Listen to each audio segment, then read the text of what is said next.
I'm Natasha Kirchuk, and thanks for joining us from our studios in Israel. Coming up in today's newscast, Israel is beefing up security in Jerusalem.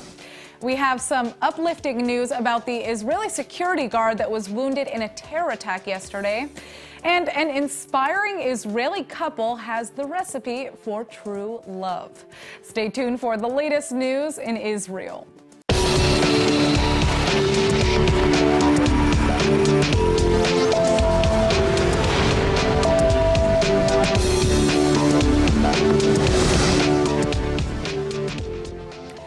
Israel is beefing up security in Jerusalem less than 24 hours after an Israeli guard was stabbed by a Palestinian terrorist outside the city's central bus station.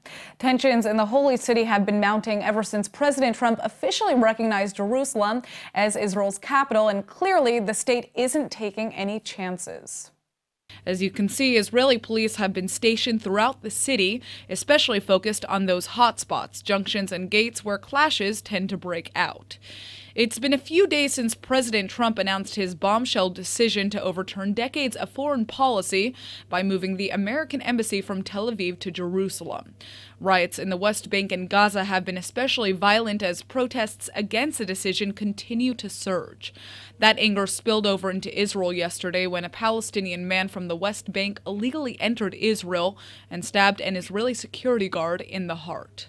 Shots have just been fired at an Israeli bus traveling between Jewish settlements in the West Bank, though no injuries or casualties have been reported. And mere hours later, an IDF outpost near Ramallah came under gunfire. The army says they returned fire and chased the gunmen off, all signs that the violence may just be getting started.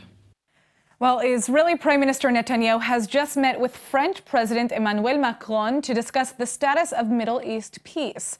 Macron has disapproved of President Trump's landmark recognition of Jerusalem as Israel's capital, an announcement Netanyahu has just defended on the world stage at a meeting of European foreign ministers. Jerusalem is Israel's capital. No one can deny it. It doesn't obviate peace. It makes peace possible, because recognizing reality is the substance of peace. It's the foundation of peace. Though Macron says he agrees with Netanyahu's words to give peace a chance, he has challenged Israel to approach the Palestinians with some kind of peace gesture. Et je partage totalement ce qu'a dit le Premier ministre Netanyahou quand il a dit qu'il faut laisser une chance à la paix. Je lui dis, laisse une chance à la paix, fais un geste vers les Palestiniens. La paix, elle ne dépend pas des États-Unis tout seuls, de leur côté, ou de la France toute seule. Elle dépend de la capacité des deux dirigeants, israéliens et palestiniens, à la faire. Give a chance.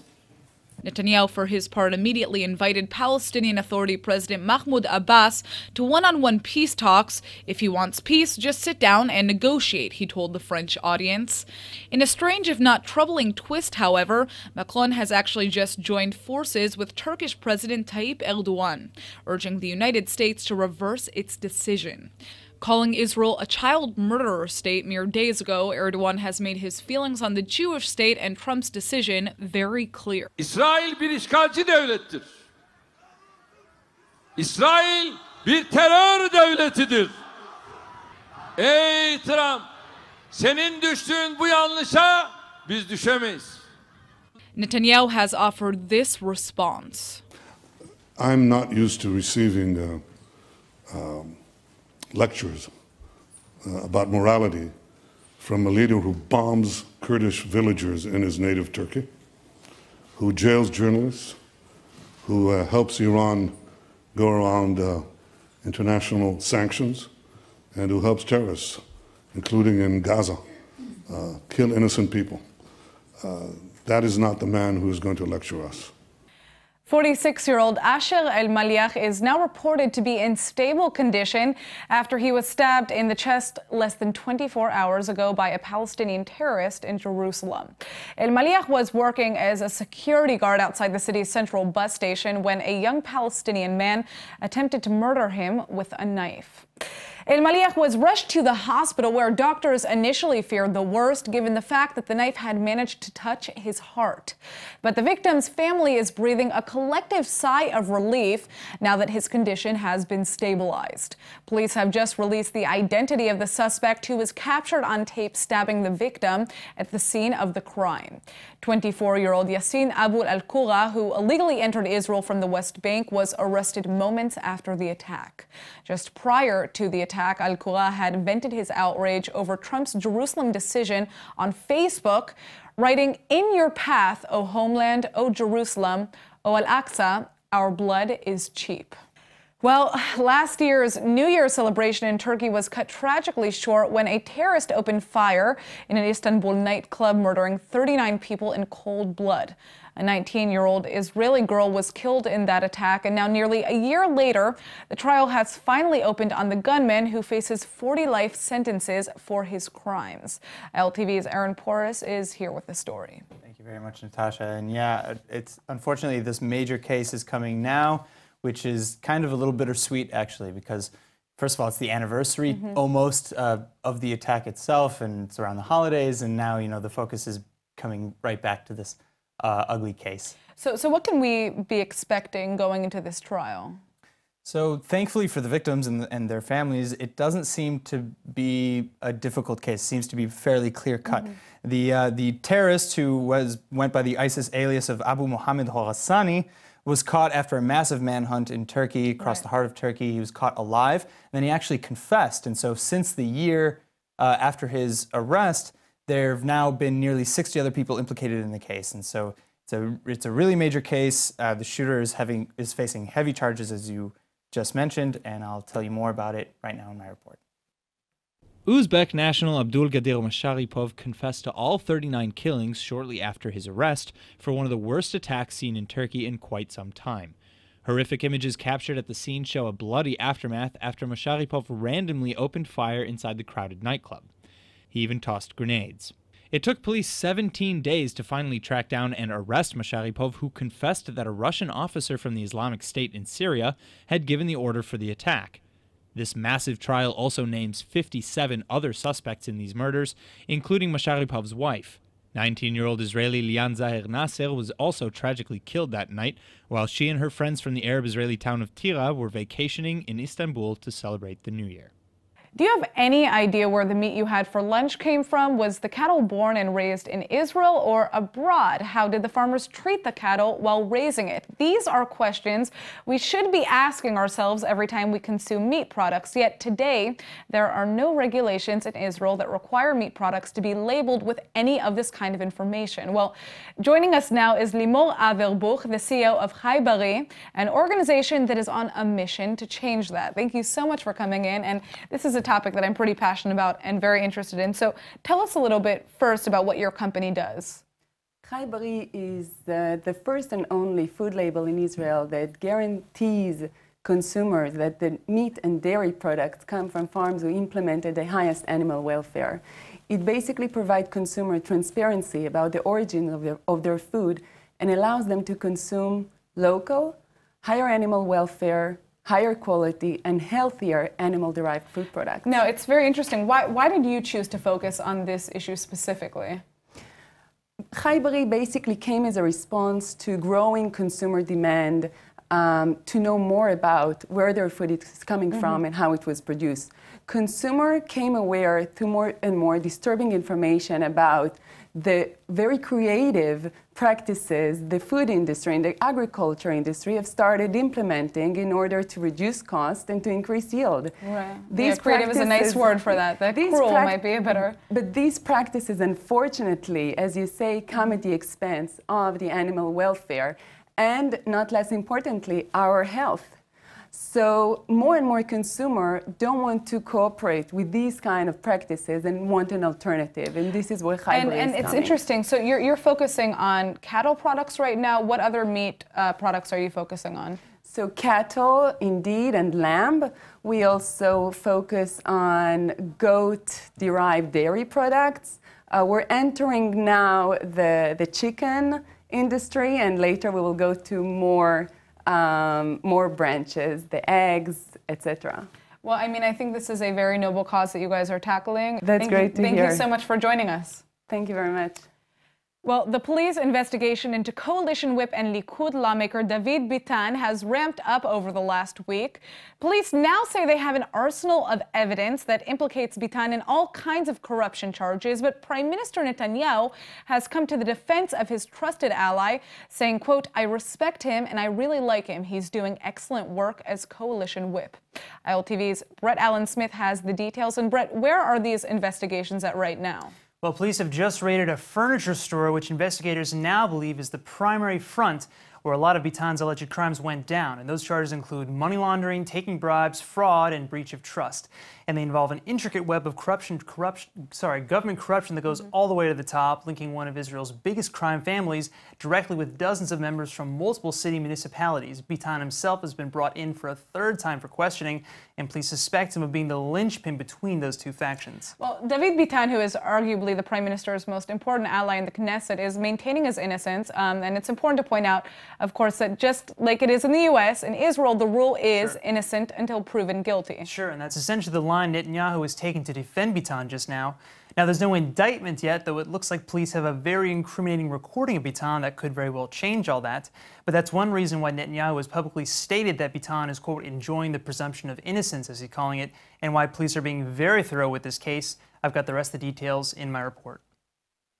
This support from Prime Minister Netanyahu comes after police expose a massive government corruption ring, which Bitan is a central suspect in. Dozens of officials from the municipalities of Rishon LeZion and Tel Aviv have been arrested on corruption charges, including the mayor of Rishon. Bitan, who has just been questioned by police for the third time, is believed to have taken bribes from local crime lords while serving as the deputy mayor of Rishon in 2005. And despite Netanyahu's defense, police seem confident in their evidence.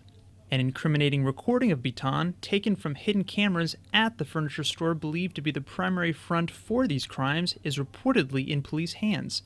The recordings allegedly show Bitan counting large sums of cash, using the front as an off-the-books personal bank, and even warmly greeting the head of Israel's most violent crime family, Hussam Jaroushi. Jaroushi, whose Muslim family runs one of the most powerful crime rings in the country, is also in custody for these allegations.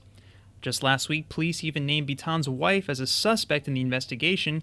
While Bitan maintains he's done nothing wrong, the situation is starting to look very grim for Netanyahu's most trusted ally.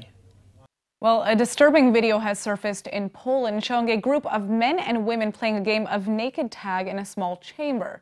The problem, however, is that the video was actually shot in the gas chamber of the Stutthof concentration camp, where at least 28,000 Jews were murdered during the Holocaust. But even more disturbing than the video itself is that it was displayed as an art exhibit in Poland's Museum of Contemporary Art in Krakow. The museum briefly removed the video when Jewish groups initially started protesting, but then actually put it back, saying it was protected under freedom of artistic expression. Obviously, rights groups, Jewish groups, and now even the Polish government think differently. Polish prosecutors are now investigating how the video was even made in the first place. Apparently, it was made by Polish filmmaker Artur Zimziewski, who convinced the Stutthof concentration camp to let him film inside back in 1999. But apparently he didn't mention this scene of naked tag inside the gas chamber. And when the Stutthof Museum found out about what he'd done, the director allegedly promised to destroy the footage. Clearly, that has not happened, which is why many are calling for Poland to prosecute the filmmaker with criminal charges. At least 65,000 people were tragically massacred in the death camp. Nearly half of them were Jews. Well, over 6 million tons of waste are generated in Israel each year, and handling it is often an expensive and tricky feat. Joining us now is Shlomi Ashkenazi, the CEO and co-founder of GreenQ, a company that is revolutionizing how garbage trucks deal with our trash.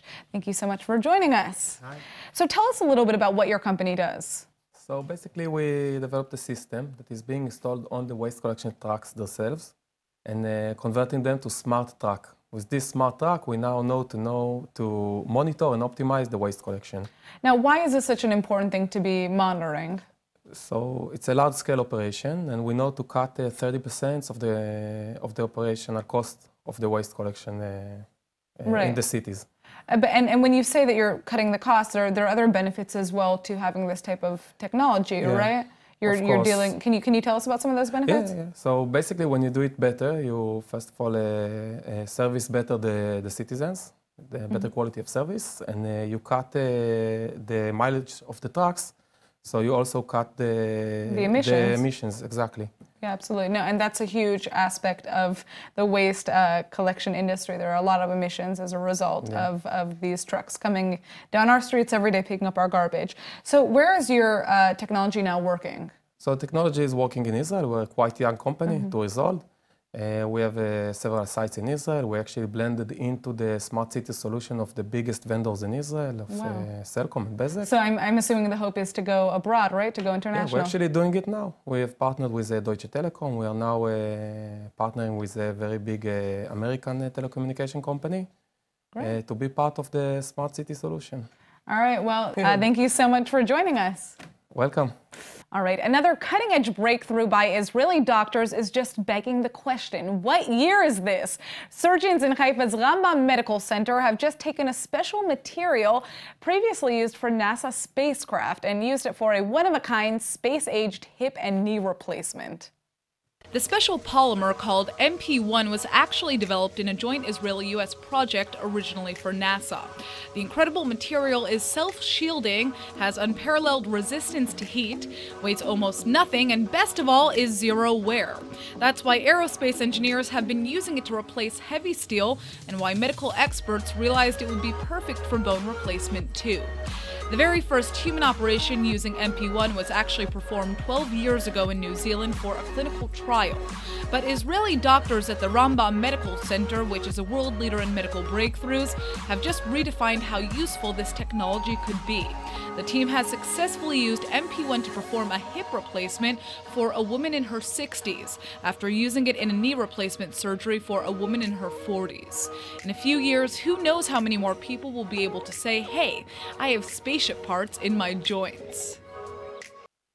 There are monumental events in a person's life they know they'll never forget. Their 21st birthday, their wedding day, the day their first child is born.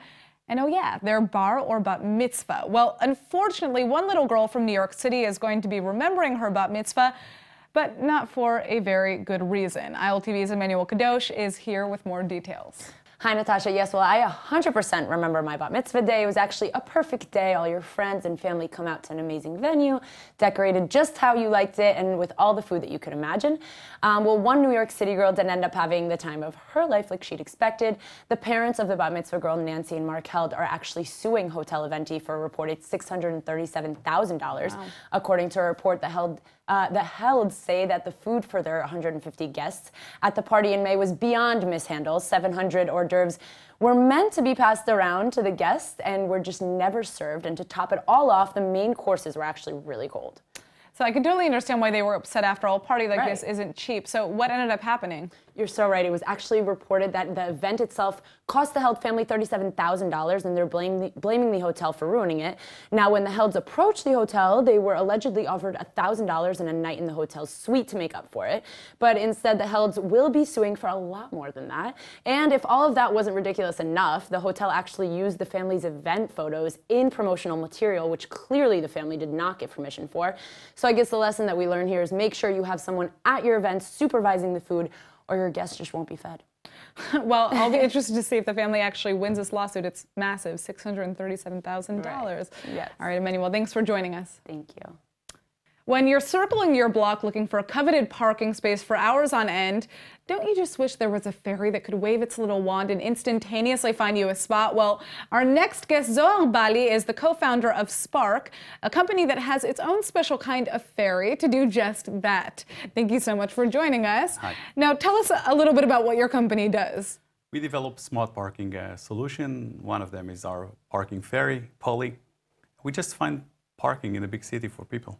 And you have Polly, okay, so this is an app that you download, right? Exactly. And Polly the ferry helps you find a spot. How does she do that? Yeah, just tell us where you're heading, type in your address, and we will, first of all, recommend you about the best parking option around your destination, either on-street or off-street, and then we just navigate you there. Now, basically, from your current location to a parking spot directly. It's amazing. Now, and I wish that this had been available in New York when I was growing up. So I understand that your company also has other products related to finding parking spots, right? Yeah. If you have a customer, you probably would love to, to let them have some parking solution or decent parking solutions. Yeah. What we are doing is just, if you want our solution, what Polly does, just, enter our website, download it, and that's it. And it's easy via in-app widgets, API, SDK, sorry about the English. That's the product. In-app widget. Is the app available in the States as well, or is it only in Israel? The main barrier of our solutions is deployment, is coverage. And unlike navigation system, it is a city-by-city project in order to bring a decent solution. So we have to go city by city first. We are deploying in Europe. US will be next. Beautiful. Very soon. All right, well, so thank you so much for joining us and telling us about your app. This is a ferry that we've all been dreaming for, my friends. Yeah, thank you. Thanks for joining us. All right, now I am so excited to share this next story. A couple of weeks ago, we sat down for an interview with the incredible Batel Papura, an actress who is using her incredible performance skills to be an advocate for little people around the world. And now she has another lesson to teach, only this time it's all about love, or should we say the love of her life. Check this out. My name is Batel. And my name is Nir. And we're engaged! I proposed to him. I woke up in a pajama, sweating, nervous, really like I didn't know what to do, and he made breakfast and I went outside with the pajama and I spoke really, really, really fast and I said, I love you, I want to marry you, there's the ring! For all the ladies watching, if you like it, then you should have put a ring on it. I'm thrilled that you we are disgusting. Batel, have you had any boyfriends before? I had. No, she was a virgin before she met me. I said next question. I think that being a couple, we face something that is called spreading the light. I do feel that it gives hope to people that maybe it opens their mind that, wow, stuff like that can happen. I know you maybe thinking that I use him to get stuff down, but I lived alone for 6 years, so I can pretty manage myself, but I don't carry anything now because he carries everything. What do you guys hope for when you have kids one day? I do hope that my child will be happy and healthy. And I don't care if it will be little or big or black or whatever. Adopt! Okay. Not with... Because if it will be black, then where was I? Cut it from the interview. I was so scared or insecure that because of my height, they won't love me. And then I realized that it has nothing to do with my height, the fact that I didn't have a relationship, which was with my personality. I always carried myself in the world as if my height is irrelevant. You will judge me only by the way I act. Today I don't feel like that. I feel that my height is part of my job, of my role in this world, and owning the way I look and not apologizing about it and not trying to hide it and say, no, I'm right. I'm not. I'm a tiny person and it's not okay, it's great. Today, Batel is a leading advocate for little people in Israel through her one-woman show, I Am Batel, and her inspiring lectures. Being part of Batel's life taught me love. It has nothing to do with ethnicity, with color, with gender, and especially not with height. The difference of height, it just makes the love even more unique. I want to be adopted by you. Can I get your child? Yes, we can adopt it.